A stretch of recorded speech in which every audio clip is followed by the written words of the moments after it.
I'm not sure what the time span was, maybe 3 days, maybe 4. Could have been less, it could have been more. But I was at home and a car came driving up the driveway, and we had a pretty long driveway. It was a military car. And Mother and I walked to the door. They knocked on the door, and I answered the door, and Mother was beside me, and he told Mother who he was, and that he wanted to talk to the girl that had been down at the fire station. And so she told him it was me. So he came in. And we started to sit down in the living room, and he said, "No, I want you. Go in there in the dining room." You could see the dining room from the living room there. He told Mother to sit at the end of the table, and he told me to sit at the side. He positioned himself across the table, and he told us to sit down, and he stood. And he said, "I understand you were at the fire station the other day." And I told him, yes, I was. And he started out by saying, "I want you to understand that you were never there." And I didn't understand what he meant, because this was kind of not a way of talking that we were accustomed to. And I said, "Yes, I was there." And he said, "No, you weren't." And I said, "Yeah, I was there." And he had mentioned at first that he wanted to see the one who had seen the piece of material that they had been handling down at the station. And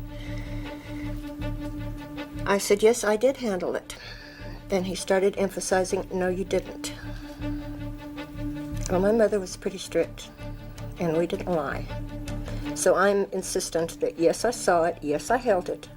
And he got mad, and the more I insisted I had seen it, he didn't just come out and say, "This is not something you're going to be allowed to talk about." He was trying to get it through my head that I never saw it. And he got louder, and he had one of those, looks like a small baseball bat that hooks on the side of your belt, and he took that out, and he's holding it, and he starts beating his hand. Every time he said something, he would hit that on his hand, and he would say, "I want you to understand, you were never there. You did not see anything. You did not hear a conversation." And he said, "If you can't understand this, there are things that we can do." He asked Mother, he said, "Can she keep a secret?" And Mother said, "Yes." She said, "Just tell her what you want her to do." And he said, "Well, first of all, you got to understand that if you ever talk about this the rest of your life," he said, "there are things that we can do, and we'll do them now. We can take all of you kids. We will take you either to Orchard Park or to Artesia." Orchard Park was the German POW camp during World War II, and Artesia was the Japanese POW camp. And he said, "But we don't have to do that. We don't even have to let you live." He said, "We'd put you in one, we'd put your parents in the other one, but we don't have to do that." He said, "We can take you out here in the middle of this desert." He said, "No one will ever find your bodies, ever. No one will ever know what happened to you." And so he said, "The only way I'm going to let you stay around or live is if you promise you'll never talk about this the rest of your life." So I told him I wouldn't. But that really was pretty much all that was involved. He was probably there at the house maybe 45 minutes to an hour. Mother sent me into the bedroom, and I don't know what he had to say to her afterwards. One of the other military police that was with him stayed in the backyard with the younger kids so they didn't come in the house while he was there.